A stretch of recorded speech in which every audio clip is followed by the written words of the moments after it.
If you're someone who is interested in anything kind of alternative, whether that is maybe meditation or yoga or body work or spiritual personal development, then the ideas and concepts that I'll share with you in this video could potentially save you a lot of time, energy, and even money. And what we're going to talk about is this idea of energetic and symbolic illiteracy, one or the other, or being somewhere on that scale. Now, what is this perspective based on?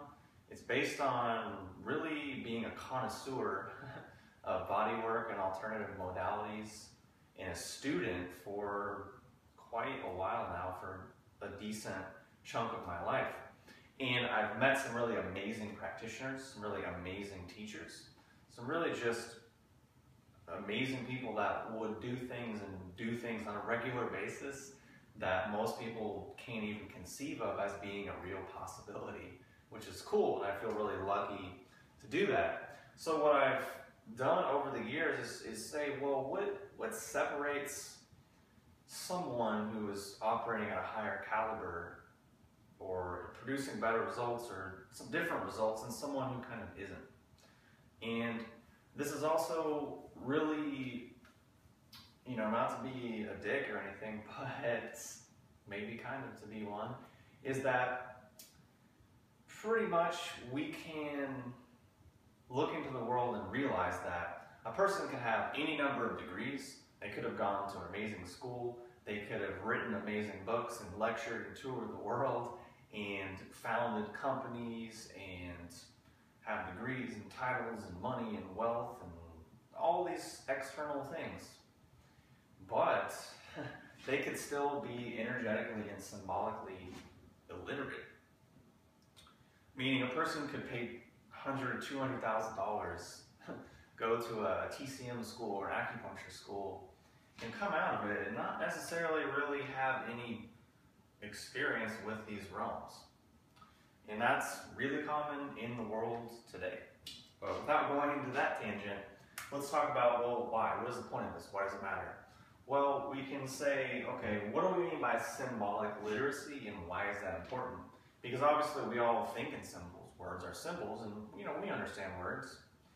What we mean is that if we actually look at the unconscious or the subconscious mind, whatever you want to call it, it really only understands kind of feelings and symbols and symbolic things.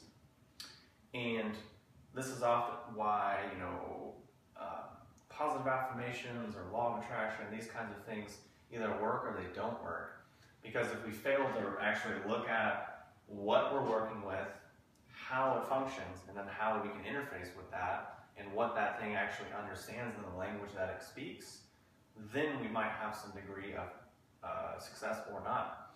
And this all might sound like total BS to you, but I would suggest looking at marketing, sales, propaganda by governments and religious organizations, the study of mythology, the study of psychology, the study of archetypes, and how so many different symbols have showed up in so many different cultures all over the world, all with the same meaning.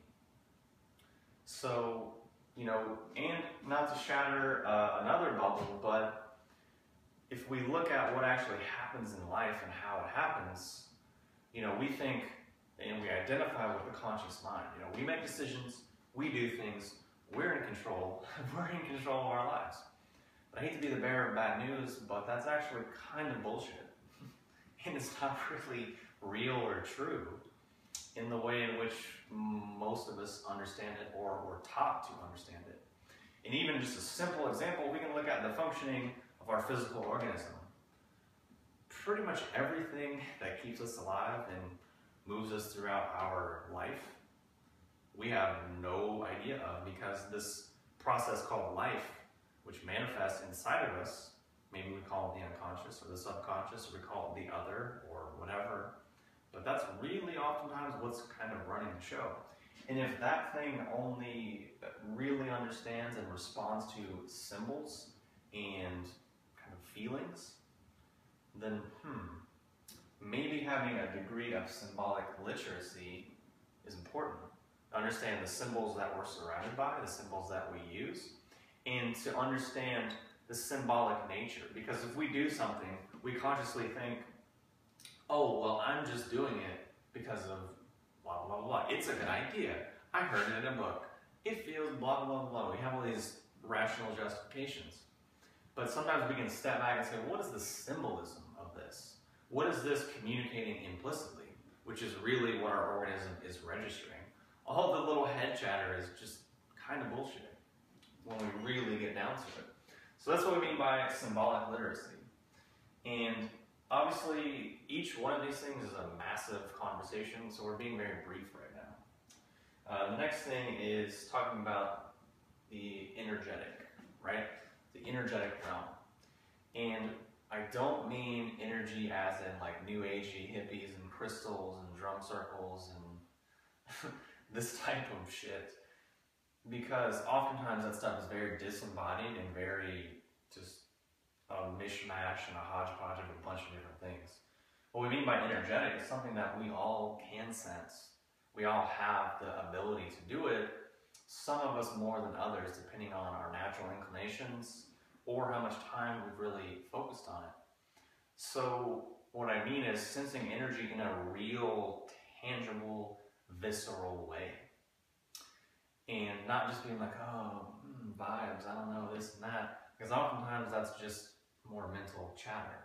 So it's actually getting to a place where the mind actually comes back into the body, and then we realize, like, oh wait, there's a lot happening in this world that I actually had no idea about previously.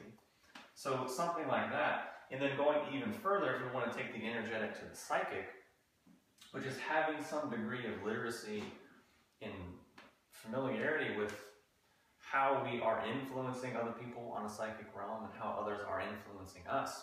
And actually tuning into a baseline of, who am I? And when I wake up in the morning, how do I know it's actually me? And having that baseline to determine when we fall off, when we get swayed, when we get provoked or triggered or whatever, and actually starting to get in touch with, wow, this thing, whatever it is me. It's home, it's center, it's my rootedness, it's my connection to things. And that might sound like bullshit, but if we look at mental institutions, people who have psychiatric disorders, usually it comes down to oftentimes people not knowing what's going on. They wake up in the morning, they don't know who they are, they don't know who's in this body, they don't know what's happening. And, or if you look at the example, people take drugs and they think, oh, I'm Jesus, I'm this, I'm that. It's like, that's usually diagnosed as some sort of disorder. And that's how many of us as humans are functioning in the world. We don't know what our center is, we don't know what our root is, we don't know really who we are. We don't have any feeling sense for that. I don't mean, I know who I am because I'm a lawyer and I got this degree and I have this family and I make this money and do this and do that. No, I don't mean know yourself in that way. I mean, it's something deeper than that, maybe on a more of a psychic, energetic, or even symbolic level, but it's felt in the body. It's not, it's just it can be very tangible. But the thing is, there's so much BS in regarding the energetic and the psychic that pretty much all of us just immediately just discount it. Or we go to the other extreme and we just naively assume that everyone who talks about it knows what they're talking about. Meaning a Chinese dude shows up and he says, you know what, I'm a Qigong this, or I'm Kung Fu whatever, and everyone's like, oh my god, he's from China, he grew up in this city, and he studied this, and he studied that, so he must be a master. And some Indian guy shows up and says, oh, I'm going to teach you yoga. You know, you're all whatever, and blah, blah, blah, but if you listen to me, then I'll get you to the next place. And everyone's like, well, he's Indian, he's talking about yoga, so he must know what he's talking about.